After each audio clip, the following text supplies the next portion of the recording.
थेट जाऊयात नाशिकमध्ये. देवयानी फरांदे बोलतात.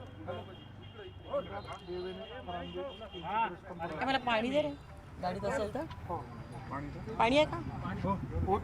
तुझं घशाला कोरड पडते माझ्या आज काय माहिती. जेवली पण नाही अजून.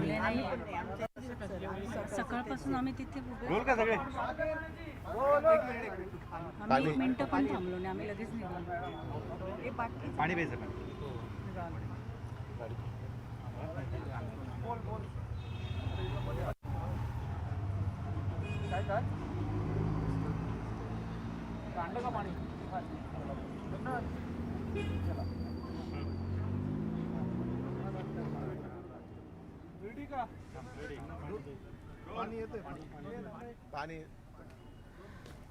नाशिकमध्ये महापालिका निवडणुकीच्या पार्श्वभूमीवर भाजपमध्ये अजूनही इन्कमिंग सुरू आहे.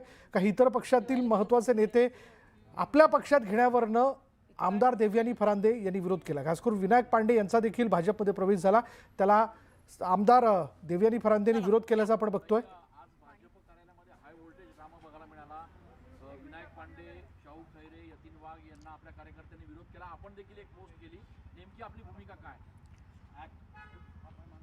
मी विरोध करण्यापेक्षा माझं मत त्या मतदारसंघाची आमदार म्हणून असं होतं की त्या ठिकाणी एक अतिशय सक्षम उमेदवार बबलू शेलार ह्यांचा प्रवेश झालेला होता आणि आमचे उर्वरित जे सर्व उमेदवार होते आणि त्यांना घेऊन पक्षाच्या कार्यकर्त्यांना घेऊन शेलार आणि पक्षाचे 3 असं जर पॅनल केलं गेलं असतं तर ते 100% निवडलं जाणार होतं असं लोकप्रतिनिधी या नात्याने माझं मत होतं.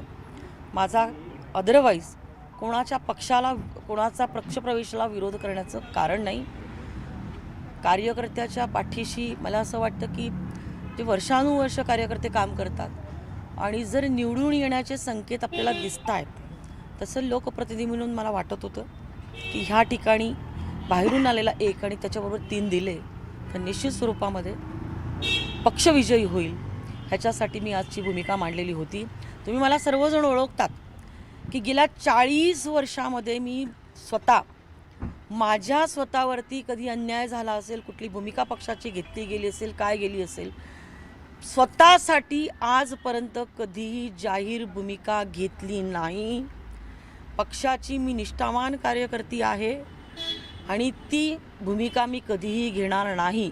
परंतु सर्वांनीच नेते व्हायचं आणि प्रत्येकाने आपलं आपलं बघायचं. मग पक्षाच्या निष्ठावंत पदाधिकारी आणि कार्यकर्त्याला कोणी पाठबळ द्यायचं. त्यामुळे मी फक्त सकाळी पक्षाला पोस्ट टाकली, म्हणजे याच्यावरती सोशल मीडियावरती पोस्ट टाकली होती. एवढाच विषय आहे. आपण गैवरून आलेला आहे. आपल्याला काय भावना आहे? एक कार्यकर्त्यांची सुद्धा आज तीच भावना होती तिथे कार्यालयात. नाही, गैवरून येण्याचं कारण महत्त्वाचं म्हणजे मी एक अतिशय सामान्य कार्यकर्ती आहे आणि माझ्या डोळ्यासमोर जर कार्यकर्त्यांना बळी दिला जात असेल तर हे काही बरोबर मला वाटलं नाही. जे आज पक्षामध्ये आलेले आहेत, पक्षाची वरिष्ठ पदाधिकारी म्हणून मी त्यांचं स्वागत करते. पण आज जे काही घडलं ते मला काही आवडलेलं नाही आहे.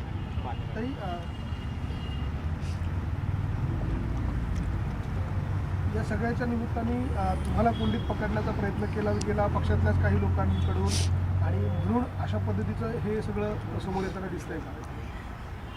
मला कोणी कोंडीत पकडत असेल, ज्यांना पकडायचं असेल त्यांनी मला जरूर पकडावं. मी त्याला कशालाही घाबरत नाही.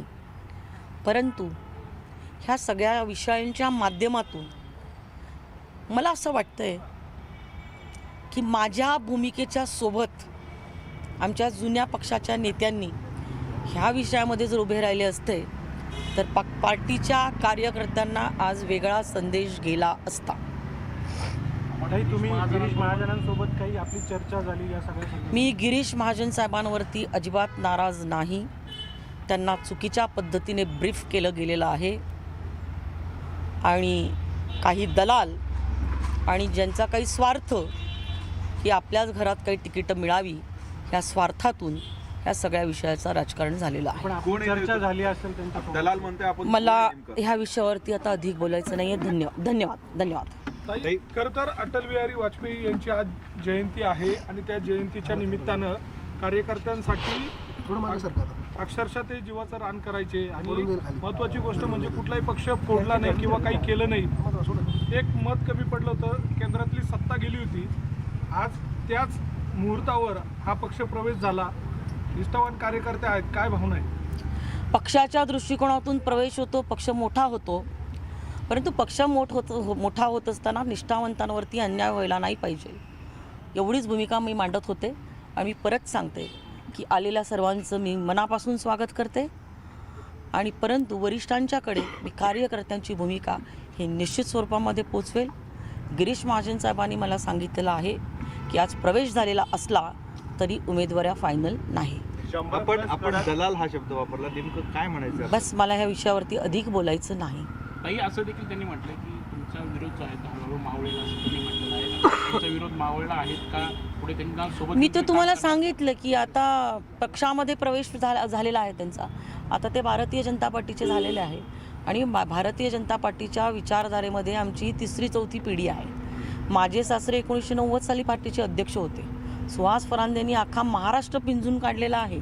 6 वर्ष कानाकोपऱ्यामध्ये मग ते फिरलेले आहे. अनेक वेळा माझ्यावरती अन्याय झाला असेल पण मी कधीही जाहीरमध्ये भूमिका घेतली नाही आणि मला आज खूप वाईट वाटतं आहे की आज मला हे बोलायला लागतं आहे.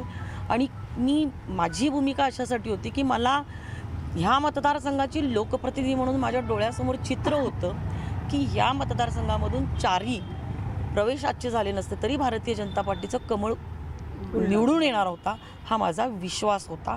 आणि मी कोणाच्या एकाच्या उमेदवारीसाठी ह्या मतदारसंघामधनं किंवा 13मधनं ह्यालाच उमेदवारी द्या किंवा त्यालाच उमेदवारी द्या असाही माझा प्रयत्न नव्हता. धन्यवाद. आपण कॅम्पेनिंगचं संपूर्ण महापालिका निवडणुकीचं कॅम्पेनिंगचं प्रमुख आपल्याला केलेलं आहे. या सगळ्या आपण या सगळ्या निवडणुकीमध्ये सक्रिय राहणार आहात? निश्चित स्वरूपामध्ये निवडणुकीमध्ये मी सक्रिय राहील. पण मला असं वाटतं वरिष्ठांनी म्हणजे निवडणूक प्रमुख म्हणून मला माहिती देखील नव्हतं. प्रवेशाच्या चर्चा करताना 5-6 जण बसले. हे असं होता कामा नये असं मला असं वाटतं की वरिष्ठांनी ह्या सगळ्या विषयांची दखल घ्यायला पाहिजे.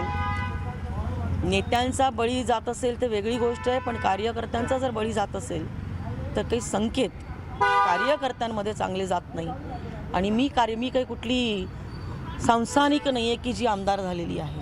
मी नगरसेविका म्हणून गल्लीबोळामध्ये फिरत, भ्रष्टाचाराच्या विरोधात लढत, अन्यायाच्या विरोधात लढत, संघर्ष करत मी आज 40 वर्षांपासून भारतीय जनता पार्टीमध्ये मी आणि माझं कुटुंब काम करत आहोत, करत राहू. धन्यवाद. जय श्रीराम. गिरीश महाजन यांनी मगाशी असं म्हटलं की सगळ्यांना विश्वासात घेऊन सगळ्यांशी चर्चा करूनच आम्ही हे प्रवेश करतोय. एकीकडे तुम्ही म्हणताय की विश्वासात घेतलं गेलेलं नाहीये.